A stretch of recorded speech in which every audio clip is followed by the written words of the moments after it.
એવા પૂજ્ય હરિવલ્લભ સ્વામી, જય સ્વરૂપ સ્વામી, અક્ષરપ્રિય સ્વામી અને ઋષિકેશ સ્વામી આ સ્વામિનારાયણ સંપ્રદાયનું ઘરેણું છે.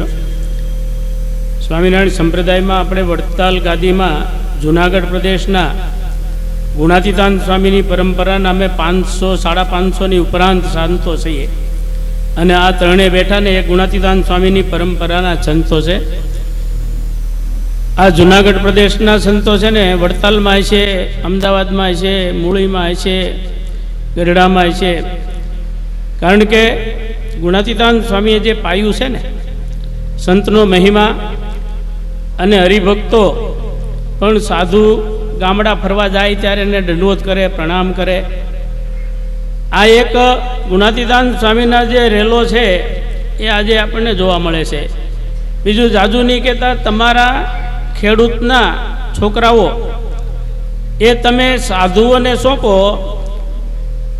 એટલે જેમ ઈળ છે એ ભમરી બનાવી દે એમ આ સાધુ છે ને આ નાના નાના સંતોને જે શિક્ષણ સંસ્કાર ને જે કાંઈ ભગવાનની પ્રેરણા એના હૃદયમાં આપે છે એનાથી એ આજે સ્ટેજ ઉપર છે. બોલો, હવે એ સંતો એ ગામડા ફરશે, સત્સંગનો પ્રચાર પ્રસાર કરશે અને એ જ મહત્વનું છે.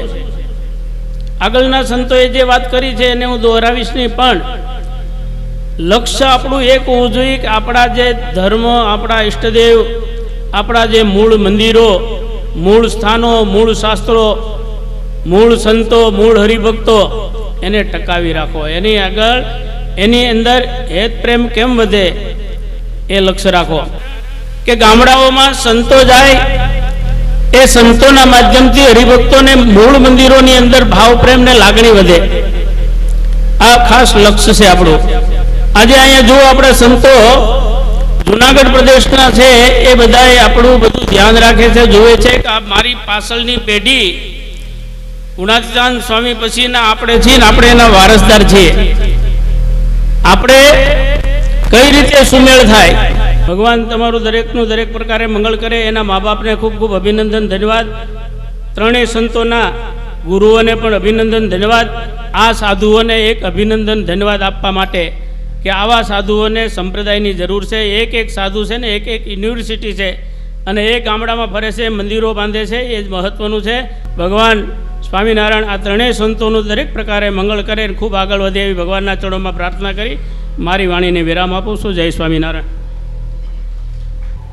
પોતાના હૃદયની ભાવનાઓ અત્રે વ્યક્ત કરી દીકરાઓના દાન કર્યા છે. આવા માતા પિતાને લાખો ધન્યવાદ છે. હજી પણ જરૂર છે અને મારે જરૂર છે. જોડીનો મોટો પ્રોબ્લેમ છે.